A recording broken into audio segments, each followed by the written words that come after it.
Amidst of the endless desert, colossal stone structures rise, defying time itself. Built thousands of years ago by the mighty civilization of ancient Egypt, these pyramids seem to reach for the sky.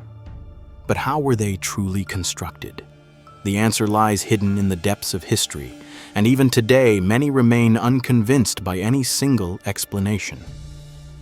Scientists propose that these massive stone blocks were transported by boat along the Nile River and then meticulously stacked using specialized ramps. Tons of stone, placed with millimeter precision, coordinated by both slaves and skilled craftsmen, an incredible feat for the technology of the time. Some argue that simple ramps wouldn't have been enough, suggesting there had to be another secret behind lifting such enormous blocks with such accuracy. Possibly a hidden power or lost technology was at play. Certain theories involve extraterrestrial intervention. Others claim that the ancient Egyptians used magical rituals. For decades, archaeologists have searched for definitive answers but have come up short. So where does the truth lie? Could the secrets of pyramid construction be encoded in ancient papyrus scrolls written in a mysterious language? Or perhaps the method they used was far more advanced than we ever imagined. Each new discovery only seems to deepen the enigma. Today, combined efforts by archaeologists and engineers offer compelling evidence that the pyramids were largely built through human ingenuity, engineering skills, and simple yet effective tools.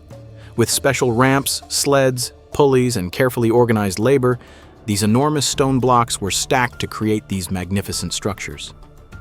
Despite lacking modern technology, the ancient Egyptians achieved a triumph of perseverance, faith, and collective effort, one of the most spectacular feats in history. Ultimately, the secret behind the pyramids is this: the blend of human intellect, relentless dedication, and millennia of accumulated knowledge. In the Kingdom of Babylon, around 600 BC, there was an extraordinary architectural work that would come to be known as the Hanging Gardens of Babylon.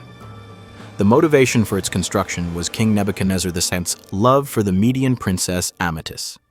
After uniting the kingdoms of Babylon and Media and completing his conquests, the Babylonian king brought Princess Amytis back to his homeland as his wife. Some sources mention that Amytis missed the mountains of Media, which were covered with the most beautiful plants. However, Babylon lay on a vast plain, and its horizon was quite ordinary. Realizing his queen's sorrowful longing, the Babylonian king ordered the construction of a remarkable feat of engineering. Thus began a grand building process, and a stepped pyramid structure was erected, supported by beautiful columns. These terraces were filled with plants brought from everywhere.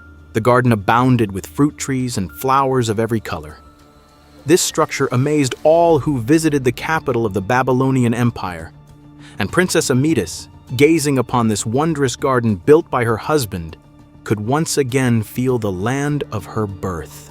Such a luxurious endeavor was only possible thanks to the economic power of the Kingdom of Babylon, which was the wealthiest nation of its time. Although many historical records confirm the existence of the Hanging Gardens of Babylon, the matter remains controversial due to the absence of Babylonian documents verifying it and the lack of archaeological findings. Little is known about what brought an end to these magnificent gardens. The most common hypothesis is that earthquakes led to their demise. Though this great work has vanished, the tale of the splendid Hanging Gardens, born from the love between the Babylonian king and his queen, continues to live on in the folklore of present and future generations. In July 1954, a European man arrived at Tokyo's Haneda Airport with a passport from a country called Tord, which baffled customs officials as no such nation existed.